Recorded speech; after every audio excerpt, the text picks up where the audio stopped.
ஒரு இறுதி குளிர்கால இரவில் ஒரு நிலவின் கீழ் தெருநாய் பழைய வீட்டின் முன் நொன்றிக் கொண்டே நடந்து வந்தது.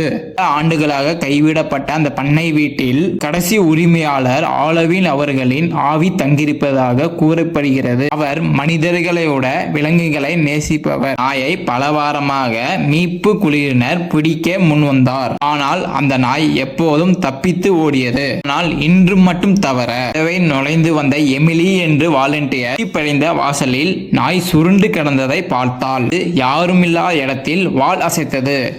மெதுவாக குனிந்து மென்மையாக பேசும்போது திடீர் என்று குளிர்ந்த காட்டு தன்னை தொடுவது போல உணர்ந்தாள். நாய் எழுந்து ஆறுதலுடன் எமிலியுடன் வந்தது. கண்கள் பின்னே உள்ள கதவினை கவனித்தன. திரும்பி பார்த்தால் அங்கு யாரும் இல்லை. வீட்டுக்குள் பழைய நாற்காலி ஆடும் சத்தம் கேட்டது. இந்த நாயை ஜாக்கெட் போத்தி எடுத்து சென்றாள். திரும்பி பார்க்கும்போது பண்ணை வீட்டையின் விளக்கு மின் சிம்பியது. ஆண்டுகளாக மின்சாரம் இல்லாத இடம் அது.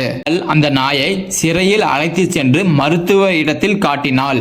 முதுமையானது, சோர்வானது. ஆனால் இப்போ அதற்கு சுடுகாடு வீட்டை விட்டு ஒரு வெப்பமான இடம் தேவைப்பட்டது. இன்னும் சிலர் ஆலோவின் அவர்கள் ஆவி விலங்குகளை கவனித்து அவர்களின் வீட்டை நோக்கி வழிகாட்டுவார் என்று சில பேர் நம்புகிறார்கள்.